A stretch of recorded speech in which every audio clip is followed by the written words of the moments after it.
happy that we're finally sitting down to have this conversation. Yeah, I know it's something that's been bothering you for some time now. I'm just going to ask you as directly as possible. Why were you so quick to drop your Nigerian accent when you moved to America for school? Well, I wouldn't necessarily say that I was quick. It was definitely like a process, to learn a new way of speaking English. But it's been a little while now because I was since 2018 when I moved here for college. I was 17 and I was young and I found myself in this very different environment. And yes, everyone spoke English like back home in Nigeria, but they spoke English in an American accent. And I found myself in multiple situations initially where I would speak into people sounding like you, sounding like me.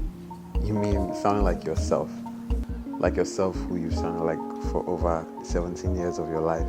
Yes.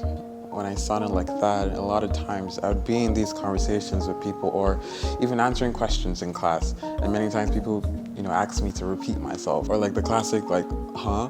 And sometimes there's this look that they would have in their face, like this squinted eye tilt look that just made me feel so different.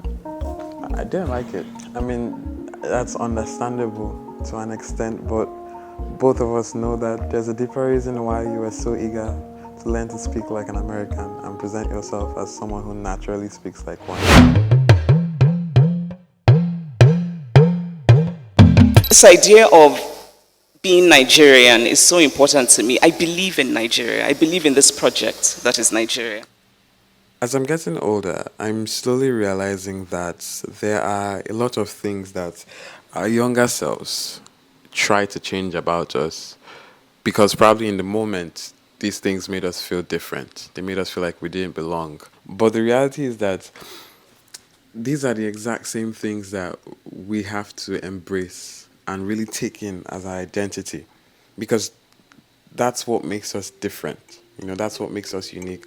A few videos back, I was talking about my struggle with embracing my Nigerian accent as a Nigerian living in America. Right now, I'm having this dissonance where I'm noticing that I have two very different personalities depending on what accent I'm talking in. I was born in Brooklyn, here where I live, but I was raised in Port Harcourt City in Rivers State, Nigeria.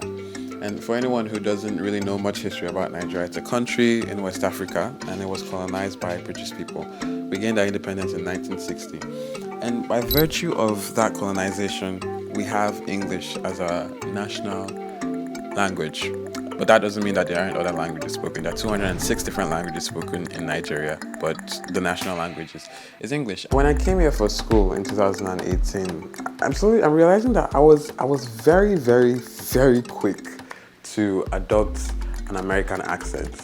So like in the next, like, I can't remember exactly the month that I got here, but in the next 2, 3, or 4 months, like I was already posting on my Instagram story or my Snapchat story, like sounding completely American. And now when I look back at all those things, I'm trying to figure out, like, why was I so quick to do this? Because it wasn't a gradual process. It was a very forced process.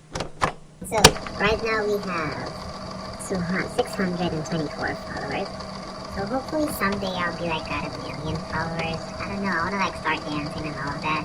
So Ellen, yes, when I'm on your show, this should be posted. I just hope I become famous before Ellen dies or something. I feel like in part it has to do with the fact that, well, I went to a predominantly white school, so I didn't really find the community in any other Nigerians because there weren't really other Nigerians in my school. There was an African Union, but I'm not sure why I never actually joined that.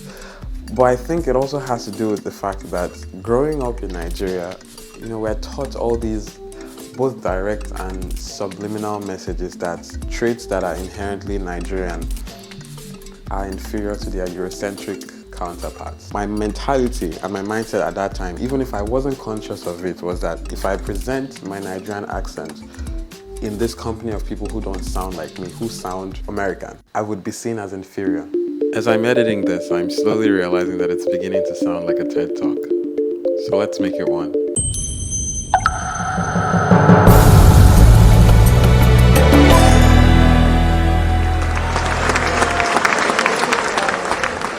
I recently took a trip to Toronto to go see Beyonce. That was my last video. that I posted, and it actually did very well. It's my highest viewed video right now. But part of that trip to Toronto was this reunion that I had with my secondary school friends from back in Nigeria.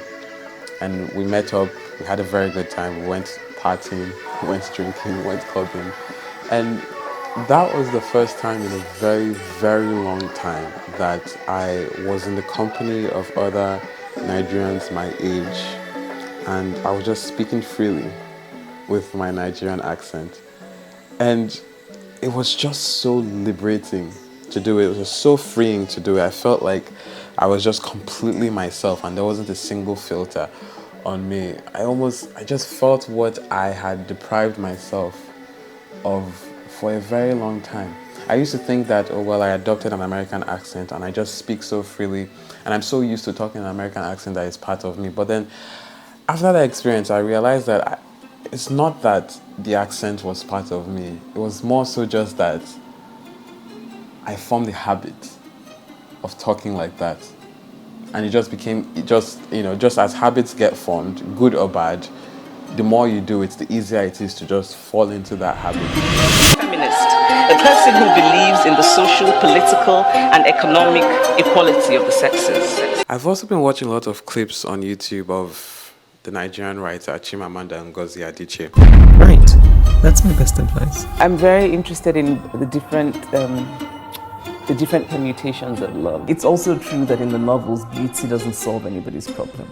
Feminism's ultimate goal is to make itself redundant. If you don't know her, she's a writer, she's a storyteller, she's also a public speaker, and she's a very big feminist and writes a lot about feminism, racism, classism, mostly from a very Nigerian perspective. One of the things that I find encouraging about supporting women is because I think that there's a likelihood of women doing things differently and better. She also does a lot of public speaking, so she gives TED Talks and she's invited to different countries and different parts of the world.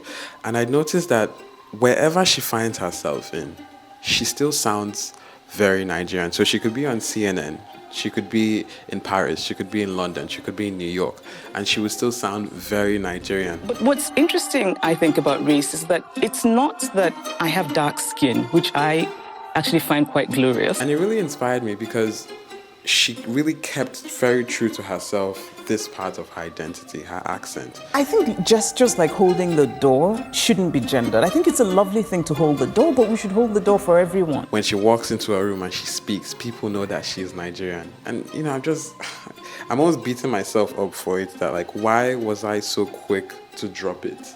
Why was I so quick to act like I naturally spoke like an American person when the reality is that I don't?